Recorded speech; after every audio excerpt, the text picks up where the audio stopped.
classmates. My, how our lives have changed. Perhaps you remember a few of those thoughts on your first clinical day. You were more concerned about whether you had the right uniform name tag on. You were more concerned about whether it was on straight, or maybe you feared being sent home for wearing underwear that could be seen through your white uniform. I remember my very first test. I returned home from campus kind of devastated. My wife, who was a 2002 graduate, she was home.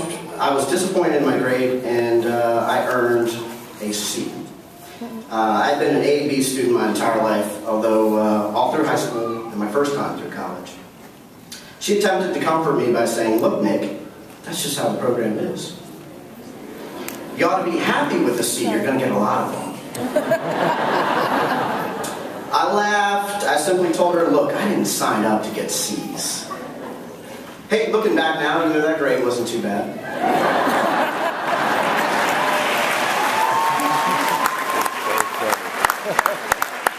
And yes, Kathy, C does equal RN. Though I'm sure that we all agree that we felt much better during those times in which we were getting A's and B's. Now fast forward to your memory at the end of April 2011, just a few weeks ago, where perhaps you did not feel right leaving a hospital floor for the last time in nursing school because you knew a patient needed you. Your thinking had changed because your focus was now on learning and, more importantly, performing. Yes, indeed, C does equal RN, and the C's that matter to you now, you gladly accept because they include the act of caring, showing compassion, collaboration on a hospital floor, communication to ensure that changes in your patient lead to the appropriate care plan. Perhaps you've developed a sense of community in the hospital, and you now have a commitment to the profession, to your own development, and most importantly, to the patient or client. Though your performance on tests in the classroom could be calculated, A, B, C, D, and F, as you know, the responsibility we have in a healthcare setting is absolutely immeasurable. Henry Ford once said, "Whether you think you can or you think you can't, you're right." So just as you willed your way through the challenging times, you achieved the end goal in this program. Sister Elizabeth Kenny said, "Panic plays no part in the training of a nurse. Panic you did not. You learned to channel your feelings in a positive direction, learning to better coach patients to optimal health. With that type of effort, how could you possibly fail?" Movie star Warren Beatty was quoted as saying, "How can anybody hate nurses? Nobody hates nurses. The only time you hate a nurse is when they're giving you an enema."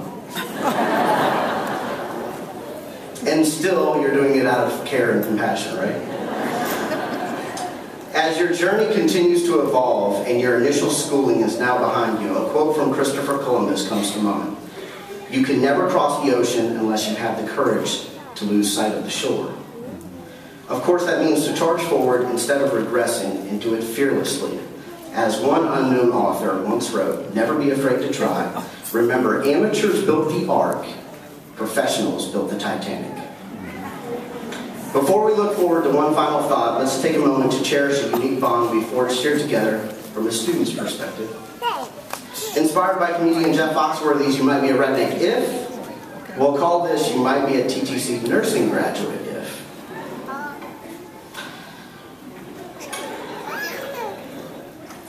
If your family has noticed odd behavior from you lately, that you gladly walk into unfamiliar situations because you take great satisfaction in knowing that you never have to pre-plan again, you might be a TTC nursing graduate. If you care not to ever again hear the following three words in the same sentence, long, clinical, and worksheet, you might be a TTC nursing graduate. If you've ever been asked to dance with a mechanical monkey before a test, you might be a TTC nursing graduate.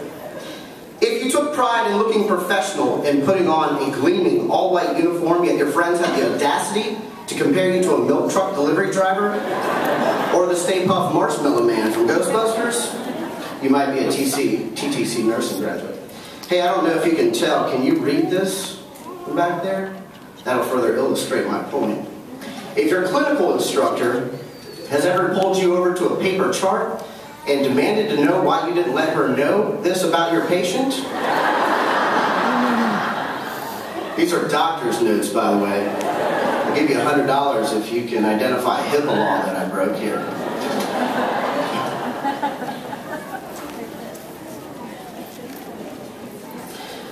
Before my time is up, I want to thank God. I want to thank my parents, friends, family, and classmates for their undying support. My wonderful colleagues from WLCN and Faith Assembly of God who stood by me.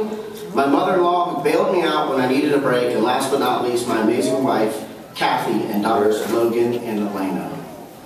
Now for one final thought. American writer and clergyman Charles Swindoll said, "Life is 10% of what happens to you and 90% of how you react to it." The question becomes now, how will you respond? Consider a few more C's for us to embrace. Thanks to the faculty and staff at Trident Technical College, we are now prepared to conquer our greatest challenges as long as we remember and respect the need to consistently practice, confidently, and competently. Congratulations.